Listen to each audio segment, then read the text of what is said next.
what happens if it doesn't last? We fall more into debt or have like a bigger issue, And then? then have to make emergency drastic decisions. It affects our family. Or affects our family. Yeah. Like what? I guess selling the house or foreclosing on your house, not having a place, like bankruptcy, I guess, right? I don't know. Our lifestyle would change drastically. I can't carry the weight of this anymore. And like our relationship would probably crumble apart. I want like big changes. Tell him. I want big changes. Okay. So pick something. I don't want it to be on me. Okay. Welcome back to my conversation with Paul and Morgan. Paul's 37, Morgan is 33. This is part 2 of our conversation. Last week, we learned that Morgan is the chaser and Paul is the avoider when it comes to money. Interestingly, Paul also constantly reassures Morgan everything's going to be okay without ever really knowing how their finances work. Now, I want to point something out about today's conversation. It is striking that we're about to spend so much time talking about how they need 3 cars. But when I finally actually look at the numbers, it becomes clear how severe their situation really is. What do you think the psychology is behind debating some random purchase for hours when your financial house is on fire? Well, that's a very common thing, and we're going to explore that in today's conversation. If you're listening, check out the YouTube video, especially today, because we shot this in person in New York. You want me to take a look at your numbers? In my Saturday newsletter, I break down the real spending of anonymous readers. Real numbers, real spending, real income, real debt, all of it. If you want to be considered for an upcoming newsletter, here's what to do. Download the Conscious Spending Plan for free at iwt.com/CSP. Fill it out, then email it to csp@iwt.com with your ages, whether you have kids, and where you live. Now, you may be anonymously selected to have your income and spending analyzed by me in an upcoming newsletter. And in that newsletter, I'll tell you what I see. I'll give you my personal recommendations for what I would do if I were in your situation. Of course, you can only read those thoughts if you're signed up for my newsletter at iwt.com/podcast newsletter. So again, here are the steps. Download the free CSP at iwt.com/CSP. Fill it out, email it to csp@iwt.com with your ages and city, and make sure you are signed up for the newsletter at iwt.com/podcast newsletter, because I break down the best examples I get every single week. Now to today's conversation. I started by asking them to imagine a different dynamic, one where they're not chasing and avoiding each other. What would it look like?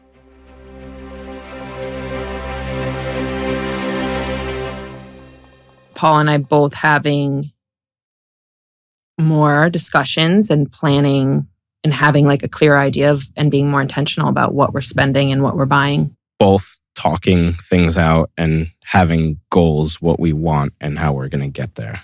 What would it look like and feel like to you if you actually felt good about money? Feeling like I didn't have to carry the weight of all of it. Like you do now. Mm-hmm. And that weight you're carrying, like where do you feel it? Like in my chest, in my back, like in my stomach.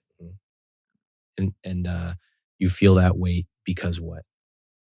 Because it's like, it feels like it's on me to restrict, or I could say, all right, whatever, let's go to Florida, let's do it. And then we have a lot of fun. Then in the back of my head, okay, now we're in this much debt. I don't even know what it is because I can't see the credit card, and like, we'll just figure it out. Are you both carrying the weight equally? No. You're carrying more of it? Yeah. All of it? Probably. Yeah. That can't feel good. No. You carry all the weight of parenting? Not all of it.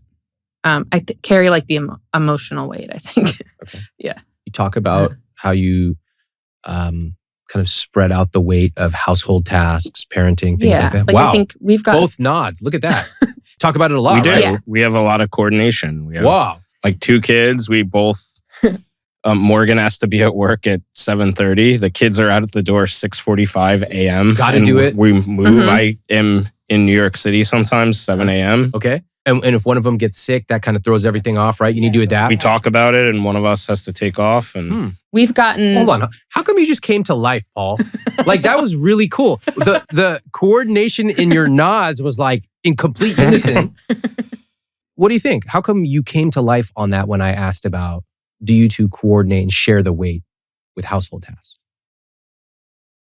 I think because I'm confident that like we have that down. Yeah. You know, Mhm. so Did you all just naturally become good parents who share coordination? No, I think No. we've had to have a lot of conversations about it and like and a lot of sharing like load and different responsibilities. It's a lot. Yeah, it's a lot. Yeah. making a lot of mistakes too and Having arguments. having arguments and yeah, And adapting. Yeah, Yeah. and And improving. adapting. Yeah. definitely. I wonder what it would be like if you were to apply that to money. Right. It would be less uncertainty and more maybe logistical or goal oriented. Or Talk to me about the specifics. Just the same way you talk to me about all the parenting specifics that you do. The kids out the house at this time and that and this and that. Tell me the same thing for money. What would it look like? Morgan, there's this much in the account right now. This is going to this. That is going to that. We're going to have this left over for our vacation. We're going to have this in savings. Okay. I love that. I'm curious, how come you just got like very, almost like a caricature? Why? Like, What did do it you feel mean? kind of cartoonish to you to say that? No, I think I would love to be like that. Yeah.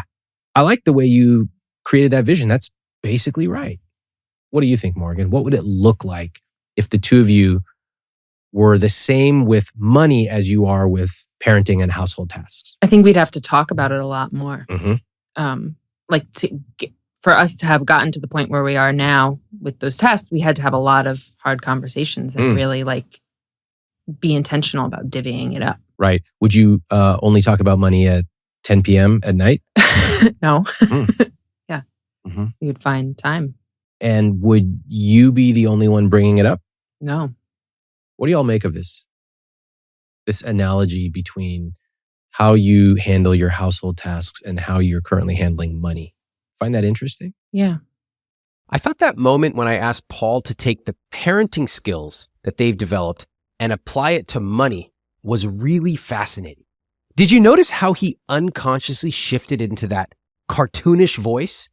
Almost like he couldn't truly accept the role that he might be someone who was skilled with money, sitting down and calmly, confidently talking about money. So he just unconsciously made it a joke. Of course, I could be wrong, but I thought it was fascinating. What I notice more generally is that every couple has at least one area of life where they are really good. They're totally dialed in. And for two working parents, it's often childcare. They touch base frequently. They know what's going on. They've developed contingency plans if something goes wrong. In my role, the simplest thing I can do is help them connect the dots between their area of competence and money. Because money is just a skill, like any other skill. And if you work at it, you can get better at it. We'll be right back after this short break. Before we get back to their numbers, I want you to see something. Paul, you went through the CSP and you sent a little update to me on how humbling it was to go through this process. You almost looked a little like struck after doing the CSP. Do you remember that? Yeah. When putting the numbers into the current spending plan and seeing all our fixed costs, how it's 89% of our income was pretty eye-opening. I don't think we've put that all on paper in a long time. We're in just kind of this equilibrium, at least in our minds. Seeing that all into perspective was definitely eye-opening, nerve-wracking, stressful. When Morgan and I were doing this together, there were a lot of definitely the two of us being overwhelmed, coming to kind of hitting walls where we feel like there's not much we can do on these fixed costs. What did you feel after you got to the end?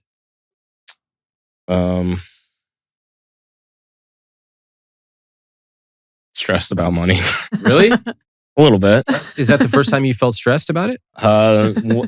Probably one of the times where the times feeling more stressed about money was after completing this. Seems like a tough way to live. One partner constantly feeling stressed out by money, trying to use random opportunities to bring up the importance of money to the other partner. Partner number 2 feeling like, we're good. I don't really want to talk about this. In fact, we're fine. Like, it used to be worse. Now we're fine. And then never really getting anywhere. Yeah. That seems like it can go on for decades. Yeah. But it's not really healthy. No. Totally. Do you think that it's possible to feel good about money? I think so. It feels like, I guess, scary. Just thinking about how to get to the point of feeling good about money feels scary. Because? I think there's going to be a lot of changes and steps involved. This is why I always ask couples about their experience doing the CSP. Yes, the numbers help me understand their situation, but I really want to see if you did it together with your partner. I want to see if one partner had to drag the other one to do it, or if one person simply typed all the numbers and the other rolled their eyes and said, okay, whatever, trying to get out of there as soon as they could. There's this phrase, the way you do anything is the way you do everything. And I have started to see this more and more across my life. In fact, when I mentor young people, I share this advice. I tell them, someone is always watching. If you're running cross country, your partner's noticing if you cut corners at practice. If you're at work, your boss is noticing when you volunteer for a project. They're noticing how communicative you are. And if you deliver excellence, especially if you deliver it early. And later, in some closed meeting, that boss will use that moment and 100 others to make decisions about your promotion. You may never know, but she was watching. Ultimately, though, the person watching who really matters is you. Are you performing at your best? When you show up to do the CSP, are you simply going to relive the same pattern that you and your partner always have around money? Or are you going to show up fresh, ready to make a change and focus on connecting over money together? Someone is always watching. And we see that because the way you do anything is the way you do everything. That shows up with your CSP and it shows up throughout your financial life. What's the number on investments? 1%. Okay, so you're investing 1%. All right. And your savings? 6%. 6%, which is going towards home improvements. Basically. Whatever. Let's not even get into that. Let's go back to your fixed costs, which are at 84%. Shall we go line by line here? Sure. All right. Good. Your housing is pretty low, 1,800s. That's 15 or 16%. Really good. Yeah. That's with taxes. That's taxes and mortgage. And mortgage. Very good. You have a low mortgage rate. Great. We got a good rate. It's way higher than that. Yeah. Do you notice that? Mm-hmm. With With the Maintenance. renovations Yeah. and maintenance and all that? Yeah. It's probably more like 30%. Yeah. If we were to actually factor in how much you've spent in the last 12 months Mm-hmm. on renovations. Could you ballpark it for me? I don't know. 10,000? Yeah, probably 10,000. So this number here is not fully accurate. Your mortgage amount. If you were to actually factor in all the other Right. phantom costs, it would be at least 2,800. Yeah. So do you now see that you're basically spending every dollar you make on your fixed costs? Yeah. That's the haunting reality. Mm-hmm. we bought this house with plans to do stuff to it, and we're in it 4 years now, and we're not where we want to be. So like saying, okay, we need to not fix the finances, fix the house now and start moving it in the direction that we want it. Right. Because fixing the house will mean what? Gratification, I guess. Will it? In my head, maybe. Yeah. Or Have you ever walked in your house and felt gratified? I do. Yeah, What the hell? sometimes. What kind of answer is that? Like, More gratification. I don't know. I feel overwhelmed in our house because it is like not a very functional home. Yeah. Mm-hmm. So when you walk in and when you look around, what do you feel? Like overwhelmed and stressed. Mm-hmm. Paul, what do you think? I would think you feel a little pride. You were able to save up a lot of money. It is a functional house. We've lived in it for 4 years. It's our home. It's safe and works. And there are moments of like, I feel like I'm being negative. There's moments of appreciation. We live in a really beautiful place. Our kids are outside. Like we have this lake near our house. And it is like, it has the potential to be something really great. But we've always been like I've been holding on to like the potential of what it could be. Yeah. Versus appreciating what. It's like fantasizing. Like when we bought the house, we're like, okay, great. We're going to do this. We're going to do that. It's going to be like this. And not being there yet. And even like how we bought the house was really impulsive. Like we had the money saved, but it was not like, okay, we found a realtor, we're going house hunting. It was like Saturday night, we're hanging out. I'm on like Redfin or something. And I see it like, oh, look at this house. It's in this area on a lake. Let's go look at it. We went to look at this house. The realtor was like sharky and was like, hold on. Is there any other kind of realtor? No. Okay. But she was very much like, let me take you to these other houses. And then all of a sudden it was like, oh, we're house hunting. Yet again, I am shocked at how casually people make life-changing decisions with their money. On this podcast, people routinely go out for a casual weekend looky-loo around the neighborhood, and then suddenly it's like they trip and fall and buy a house. Do you know how many years I've been tracking real estate prices and calculating TCO of ownership in multiple cities? Yet people will agonize over the extra $30 they spent at Safeway last week. I simply do not get it. Let's take a look here.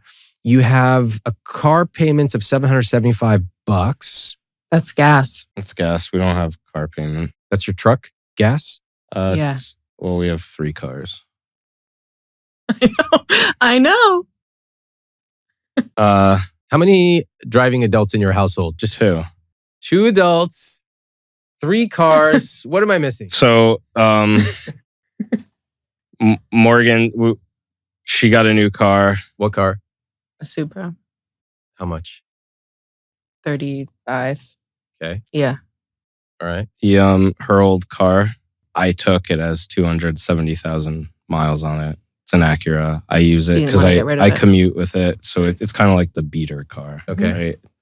If something big goes on it, we'll trash it. Okay. What's number 3? The Toyota Tacoma, which was my primary car, and there's nothing owed on that. It has 175,000 miles. I just want to use it as needed. Getting rid of the beater, it's costing money to upkeep. Like we just had to take it in. Like it feels like it's just a money. Probably get $1,000, $2,000. We're talking about the Acura? Yeah. $2,000. Okay, so what's the... And it takes premium gas. So what's the conclusion? What are you doing with it? I use it to commute. I want to get rid of it. How do you make this decision? Even when we were making this conversation came up, this exact one. And I think Paul speaks in very like extreme, like I need this other car. And it's like, doesn't feel like there's room for negotiation. Paul? It's, the truck has like a small cabinet. We have 2 kids. So ideally commuting and like bringing the kids around, it has a full back seat. So have the 2 car seats in there. For the truck? For the Acura. The Acura. Okay. He wants the truck for work. No. The truck. For I mean, there's stuff. like stuff I pick up, or if we go camping a lot, and it holds like a lot of stuff. You guys realize you have 3 cars for 2 adults? We spin the wheels in like kind of frustration. But there was no discussion on getting rid of the car until we started going through these numbers. Right. That's when it came up. In general, people don't understand that owning things, especially expensive things, costs you in lots of ways that don't immediately show up on your monthly spending. Think about it. If you have an extra car, you have to maintain it. You have to pay for gas, registration. You also have the mental load of deciding which car to take. And oh no, we got to go to the junkyard to get that extra part because it's about to break on the car. You also have the opportunity cost of using that money for something else, like paying off debt.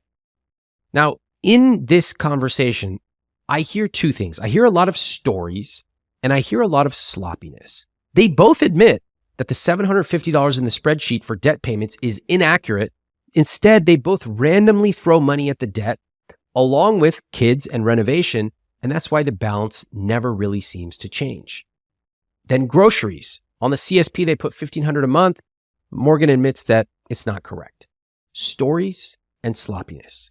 We also got into a bunch of details about their cats, which I'm going to spare you including in today's conversation. They wrote $300 a month, but as you can imagine, like most people, they are spending a lot more on their pets than they realize. Overall, they're not being honest with themselves about where the money's really going. And one critical thing to living a rich life is you've got to be honest. Honest with yourself and honest with the people around you. Hold that thought. We'll be right back. Can I show you what it would look like if we actually added in $1,000 a month to your mortgage? Mhm. I want you to look at the fixed cost number. What just happened? It went up to 93%. Yeah, from Yeah. 84% to 93%. So that's a lot. Now, who knows? Are you actually spending an extra $1,000 a month? Is it 800, 500? Who knows? But it's probably I know for a fact it's at least 500 a month because you told me you spent 5,000 on the renovation so far. Yeah. And then childcare is big. Yeah. $1,440 per month. Mhm. That's for one. The cost is $1,996 per month. $2,000 a month. Mhm. Okay. So one child is in childcare, and then we pay $180 for like before care for the Okay. older daughter. I got you. And then there's a camp. We have to pay for camp for her now. Okay. So that's the 1,996 is camp and all the childcare. There's nothing in here for miscellaneous expenses that No. you haven't counted, which we know There's a lot. when it comes to pets, Yeah. cars, home, Kids. kids. We're talking hundreds and hundreds of dollars a Mhm. month in here. If we added an extra, can we say $500 a month? Yeah. Would that be fair? I'm just going to add it right here under blank. Mm-hmm. What just happened? It's everything. That's all our money. 98% of your Mhm. take-home pay is going to fixed costs. Mm-hmm. Makes sense that there's nothing being invested. There's essentially nothing being saved because that money's just going to Yeah. home stuff. Yeah. I mean, you did account for it here, so we could take out a little bit here. Let's drop this down to 400. All right, you're back down to 92%. Fine. And then you have 1% or $60 on guilt-free spending. I don't think so. No. No, we all know that. That's just what's left over in the spreadsheet. Right. All right. So I just want to zoom out for a second. How would you describe the state of your finances right now? Paul? Drastically in bad shape. Yeah, it's a mess. It just sounds like there's no urgency to change at all. Why would you? You have 3 cars.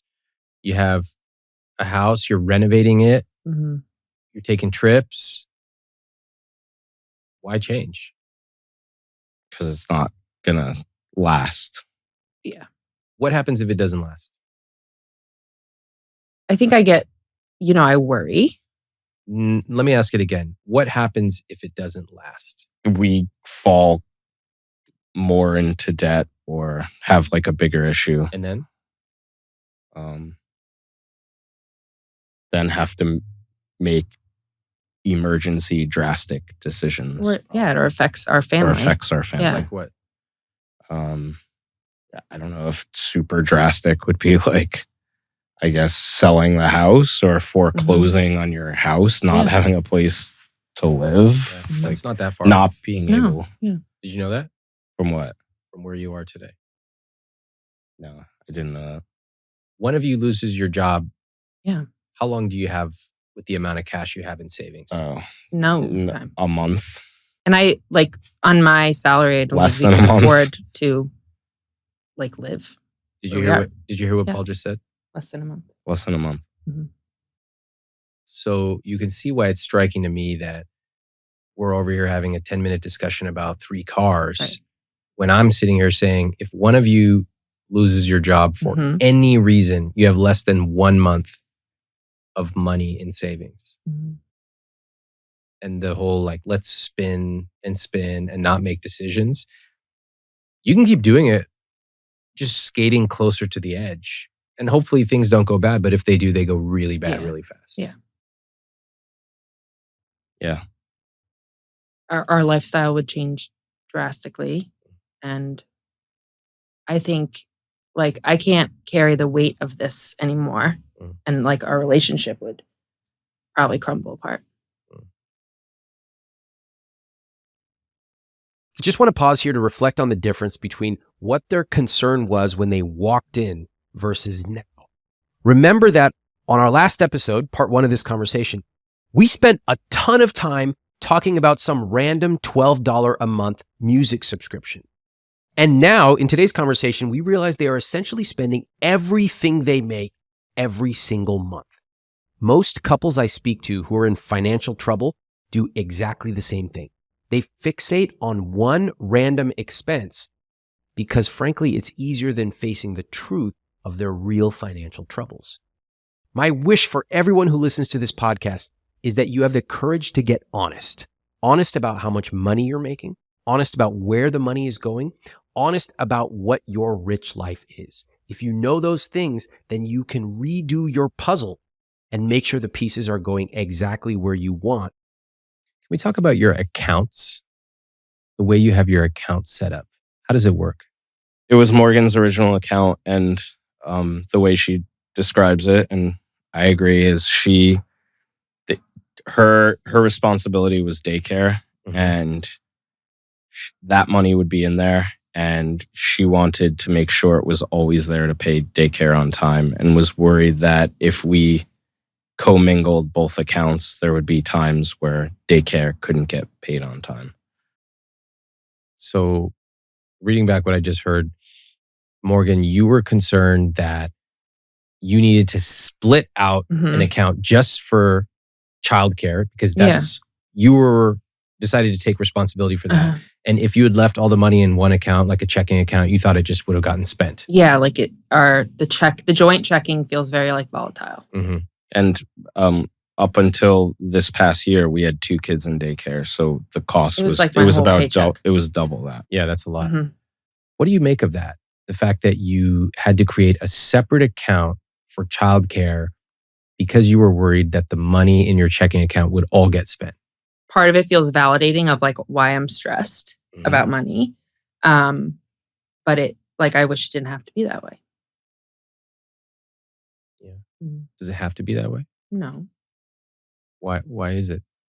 I think because there hasn't been conversations or behavior change to have that. I had to adapt to what was happening versus us adapt to our life. Yeah. If that makes sense. Yeah, it makes sense. It sounds like it's been pretty tough to have to basically set up a whole separate account and squirrel money away so that you know your kids are taken care of instead of having a series of real conversations with your adult partner. What do you think, Paul? Yeah, agreed.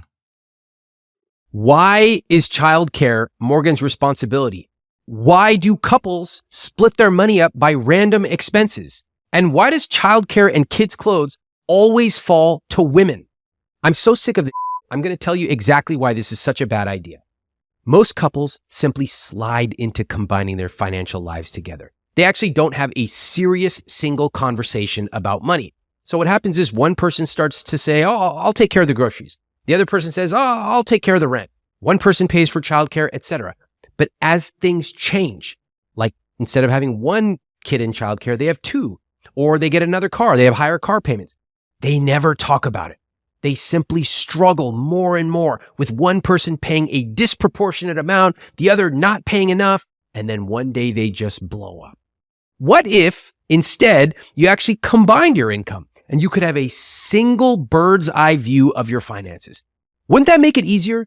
And wouldn't it make it easier for both of you to be able to handle life's inevitable changes together instead of separately? You have to remember that most people are not bad people. They're good. But when you set your accounts up to be separate, you will handle your finances separately. Change your accounts to be combined and you will be structurally aligned, financially aligned, and in fact, even much more intimately aligned too.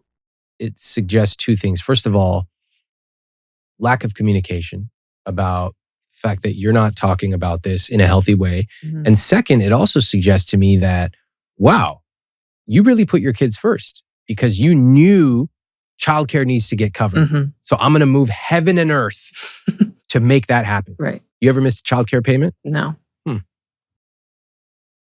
We haven't missed payments, but we're like just there. Like we're just at that point. Like the credit, like my student loan debt, I just like pretend it doesn't exist. That's how I've like lived the last 10, 15 years of like, this doesn't exist. But on the flip side, like mortgage and taxes have always been my responsibility out of my paycheck also. Why do you all have different responsibilities? Why not just combine your money? I think it was an evolution of like, we're not married. We had a kid like earlier we were together like 4 years. Mm-hmm. And it just kind of like evolved, like again, like adapting to the situation, not like us adapting the situation, like, yeah. And I think it was just passed from years ago that's just what we were doing. Mm-hmm. Morgan made X. She covered this, and that from that paycheck. Yeah. And I covered this, and that from that paycheck. You see why that doesn't work in the long term, right? One person makes more money or Right. less money. You have expenses that come, that go, Yeah. and you never really adapt it. No, we I didn't. guarantee you Yeah. never sat down and said, oh, wow, like we have extra renovation costs. Therefore, we should talk about how to No. apportion that. Or childcare has changed. Let's talk about it. Right. Mm-hmm. No. It doesn't scale. Mm-hmm. It's not a healthy way of doing things. One person paying for groceries, one person paying for childcare. Mm-hmm. It seems like it makes sense in that instant moment, but it never makes sense over the long term. Yeah. Is either of you passive in real life, like in day-to-day life, at work, things like that? No, I have to, as a manager, I'm in charge of people. So Mm. I think like I have to be direct. Mm. I think sometimes I try to put a line between work and personal, and then I regress when I get into my personal life because that's my job to do that. Yeah. And He manages a budget at work. Like Really? he manages projects. That's his job. Okay. It's funny because usually when I talk to project managers, they're the ones who are really proud to Yeah. show me their conscious spending Yeah. I plan. know. They totally took my conscious spending plan and made it into a Frankenstein monster. It has like 500 categories. I'm like, that's not the point of the CSP. My Yeah. point is to protect you from you. Right. But in this case, opposite. Yeah. You're saying, I make a ton of decisions at work. When I come home, I don't want to have to make all those decisions. Therefore, Morgan, she's good with money. I'm not good with money though. That's where I'm like Yeah. constantly feel like I'm sounding like alarms. Like I'm not good with money. And have you told him that? Yeah. And have you received that? yeah, I think I'm aware of that. But then how come your response is, we're going to be okay. We'll figure it out. Because I'll have to figure it out, I guess. Not I guess. I will have to figure it out. When? It's been a decade. Yeah. It's like another reactive, like we're just Yes. reacting to what we've made versus being proactive. Yes. Yeah. Let's buy a house impulsively. Then let's react to all these expenses Yeah. that come up. Mhm. Let's get a car and then let's react. Let's have a kid. Let's everything. Right. Mhm. You think it's possible to make big, big changes with your money and get on top of it? I do. What would it look like? There would have to be like a fundamental shift in how we're communicating. Yeah.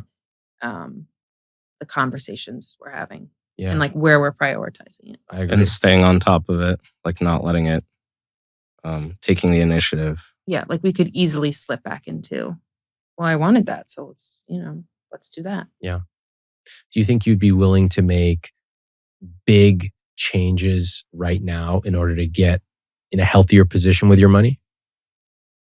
I would. Okay. Mhm. I would be open to that. We can do that. It's your money. I'm simply here to help. I can't drive you anywhere you don't want to go, Mhm. right? This is your rich life. So why don't we make some small changes and then let's see what happens. Okay. Here we are at your fixed costs, which are at 92%. What would you like to change?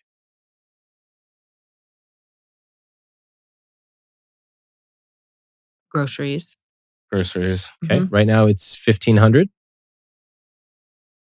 I would love for it to be 700.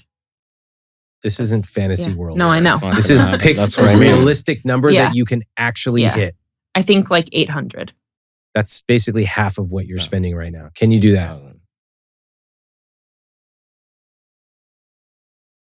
In the conscious spending plan, we calculated it. We calculated how much 1,000. we would spend at the farmer's market, how much we would spend at Trader Joe's to supplement.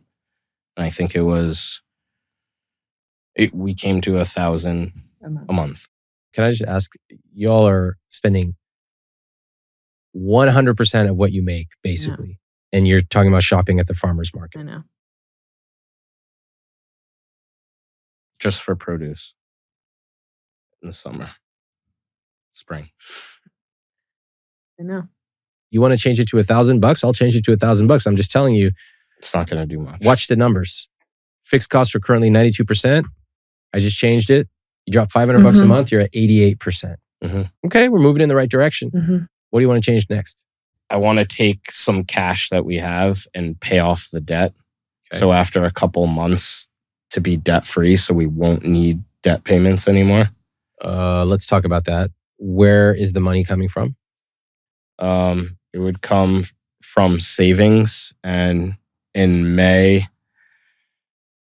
I would get about $3,000 commission Okay, $3,000. plus another Mm-hmm. $3,000 from savings, puts debt at $500.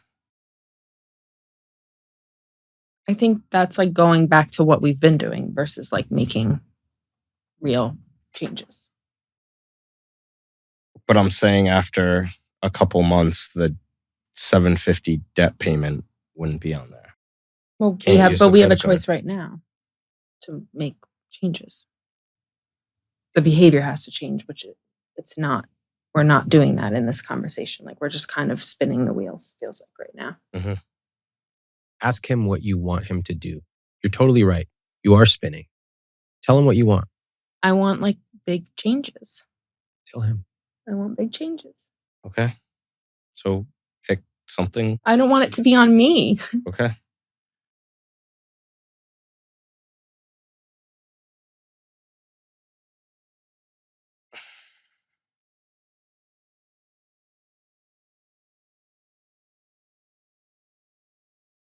Let's pause. Let's get you a tissue. Mhm. Thank you.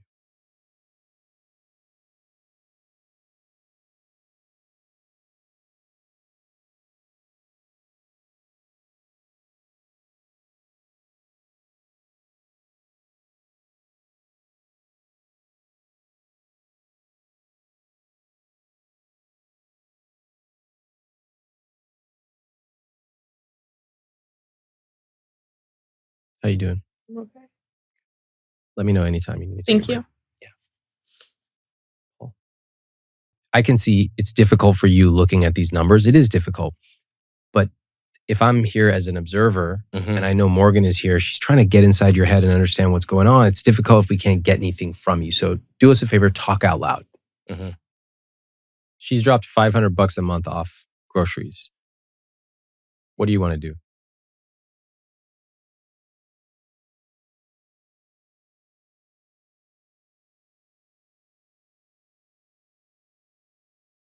I guess.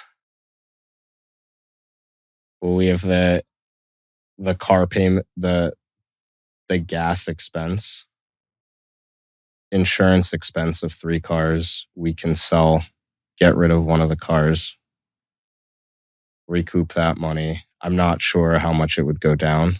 I'm taking your car payment down by $300 a month. Okay. Look at the fixed cost number. What just happened? Not much. Drop from 88 to 85. Yeah. I'm avoidant on wanting to change the mortgage or childcare cost. Those are the big numbers. So it doesn't feel like how. You don't feel I like don't you feel. could. I don't feel like I could, and those are the big expenses, right? What would you do at work? What? Take off your home hat and put on your work hat where you're a project manager managing people. I come to you, I go, I got this problem. and I'm spending 85% of my budget on blank, blank, blank. Manage me. Drive it like you would drive it at work. Well, we see what the total cost is of the job, and we would have to make changes to get to that cost. And you wouldn't just wait? Story. No, you can't. You'd Why have to not? do it, and you'd have to forecast in advance what the changes are going to be. What's happening right now? I like this. I like I this. know. Okay, tell me more. So how does that apply here? We have to make drastic decisions. Yeah. What? All it took was me asking, what do you do at work? And suddenly you turn into this killer? What is happening? Yeah. All right. What do you call yourself at work? I feel like you have a nickname at work. What do you mean? Killer Paul. Don't with me. I PM the all day long. What is it? No. Well, now that's your name. Killer Paul. Tell everyone at work. Send them an email. He's Killer the Paul's boss, on the case. All right. Tell us, what are we going to do, Paul? We're going to make bigger changes. Wow. Tell her. Yep. So tell me. I'm going to tell you right now what to do. Okay. Take out the 4. I just want to run a formula scenario. Take out the 400. The 400 for the rent mortgage. Okay. Just take it out. All right. Zeroed it out. Okay. Take out the 500 for miscellaneous. Okay. 500's gone. 500's gone. And hypothetically, take out the 700 debt payment. I don't want to see what it looks like. All right. So we took out what? We took out $1,600, right? All right. Tell us what the fixed cost number was. 69. It was at 88%. Now what is it at? It's at 69. All right. So it went somewhere. It definitely went somewhere. Tell us what you just did. I ran a scenario. All right. What was the scenario? I wanted to see if, hypothetically, if the debt was paid off and we didn't have to make a debt payment. Okay? The 500 that's in there, it was thrown in as miscellaneous, but it's a number assuming that there's a cost in there. Fine. Right? We took it out. Okay. And what was this rent? $400 you took off? The mortgage. That was for maintenance for the house, right? Okay. Tell us. Why did you make that? I like what you're doing. Right now, it's a hypothetical cost, okay? It's not, yes, there's maintenance within the house. The home improvement right now has been on a credit card that's not even in this cost. That's we're associating with debt right now. Not say it in plain English and say it to the person who actually cares about home renovations. Look at her. Okay.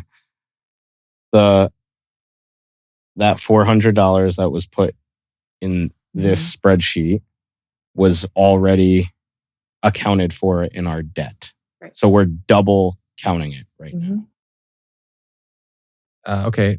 That was good. Right. And what does it mean for the next 2 or 3 years of your life that you just made that change as it relates to your home renovations? We're not going to be able to renovate the home in the time frame that we want to. Ask her what she thinks about that. Toss the ball back to her. Are you okay with that? Like I have to be. Okay. Ask her again. That's an interesting answer, but this is where you have to be honest about how you feel. Yeah. Ask her again. Are you okay with not renovating the house? And because it is it's a cost right now that we cannot afford. Yeah. Tell him more. Tell him more. You care about it, right? Now, I care about it. Tell him. Yeah, I do care about it. I want to prioritize the house, but I want to plan forward. I don't want to just do it. No, we're not spending money on renovating. We're not. There is 600. There's no money to spend on it. There's no money to spend on renovating. We're not going to renovate right now. We will use. Oh, look at her. We will use the $600 for 1 month. We'll go to a toilet. So there's the toilet there, and then we're not renovating the house until we have money associated for it. I have to buy a toilet. You do? I have to put one toilet. You have to? Yes. Have to. You don't have to. You have to buy a toilet. You have to shop at the farmer's market. Yeah. You have to buy specialty food for your cats. You have to I have know. 3 cars. How much stuff do you have to do? We really don't have to do anything. Well, we have to do some things that are necessities. Paul, did you hear what she just said? We don't have to do anything. Take that and run with it. Okay. Don't just naturally be adversarial with her. Okay. What she's saying is, I might be open to not renovating the toilet. Okay. We will not renovate.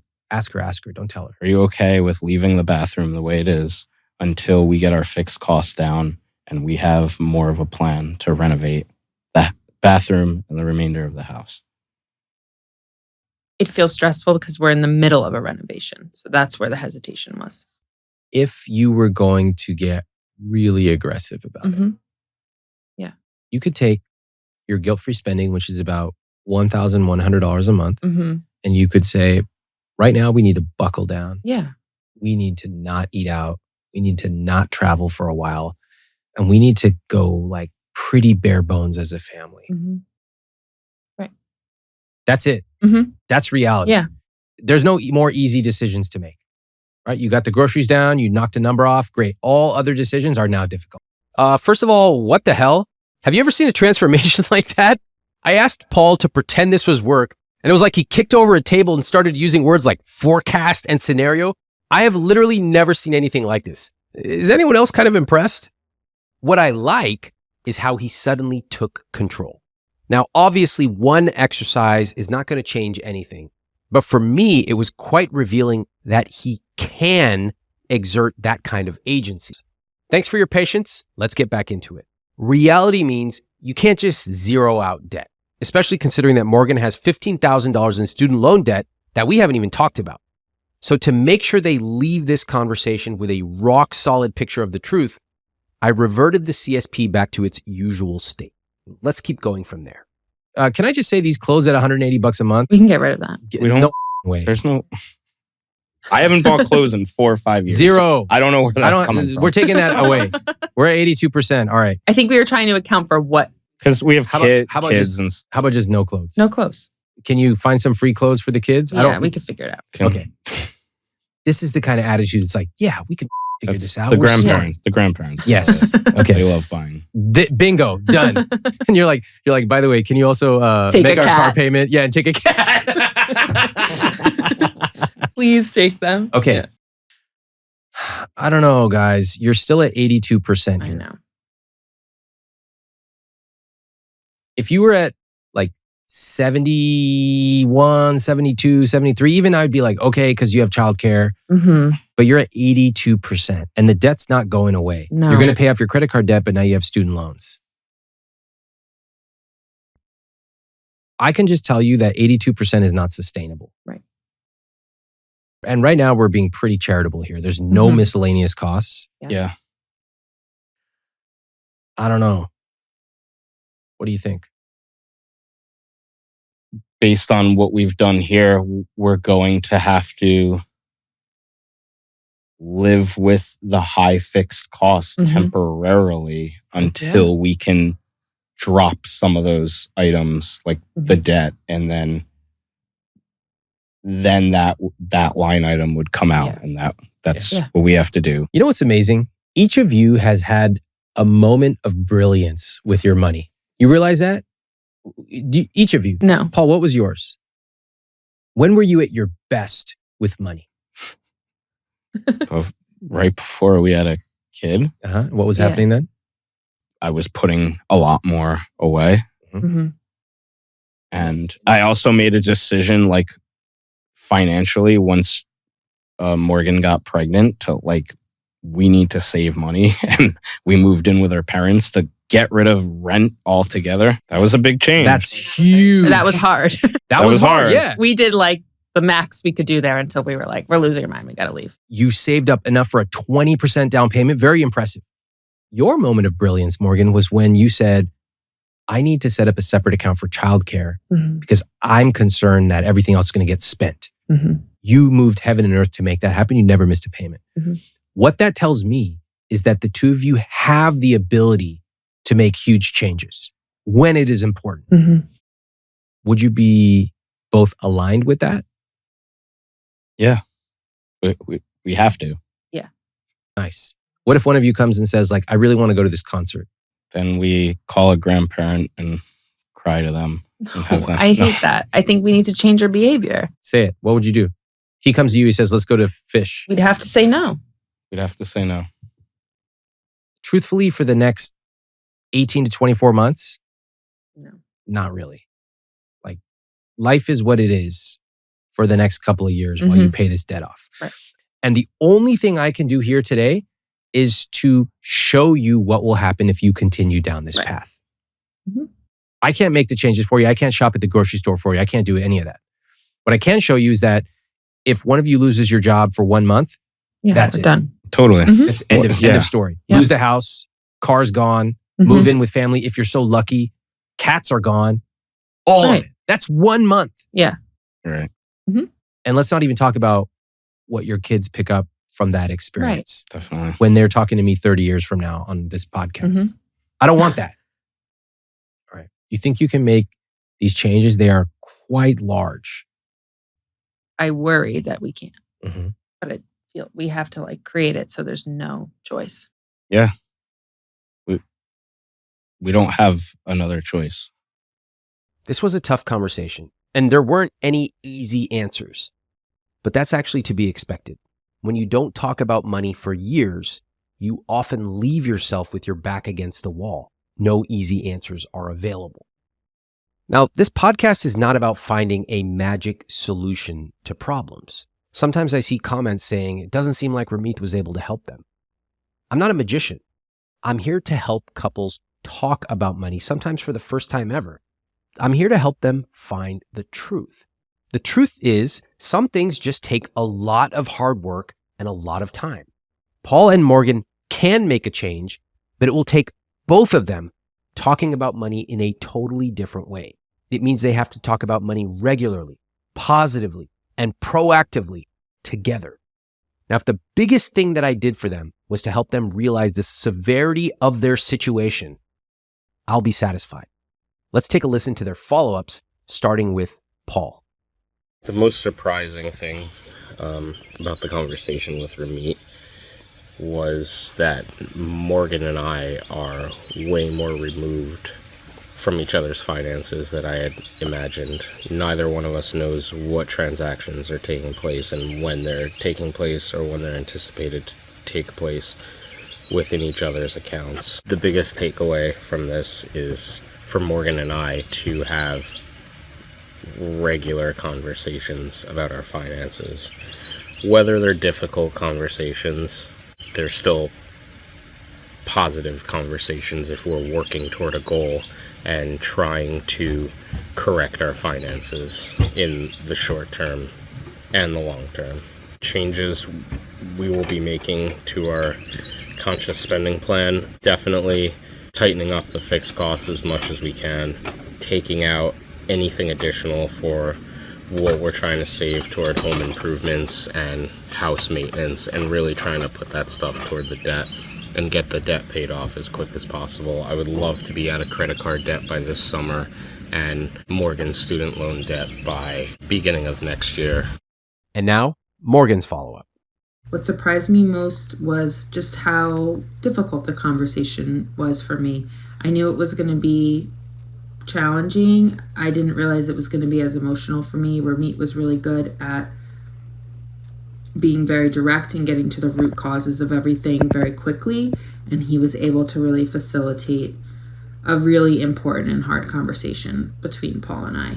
I left the meeting feeling very defeated, and the next day feeling pretty hopeless, but after really sitting and reflecting, I'm feeling more positive and hopeful that with these conversations and with time, Paul and I can really turn it around, and I think our rich life is definitely within reach. Some changes that we're going to make.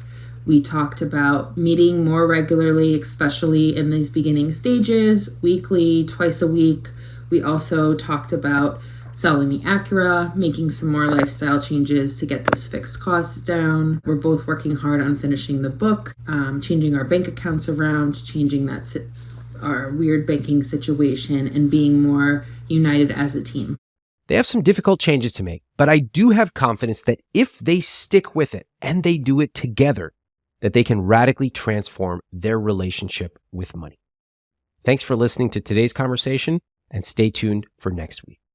Working with Ramit was very intense. It's definitely very intentional and genuine, but he definitely got to the bottom of what the issues were and definitely put us out of our comfort zone to speak about certain issues and what needed to change. Working with Ramit was really hard. I'm feeling exhausted, but it's almost like, I don't know, like trying to think of a good analogy, where you know it's going to be hard, but I'm hoping that the payoff is really good. I really enjoyed his approach. It was and he held us accountable for what we needed to be held accountable for. Knowing what the issues were and that there's no way to hide them, a third party looking at it is definitely, they're going to pop out to that person and he's going to call us out on it and hold us accountable. And that's exactly what he did.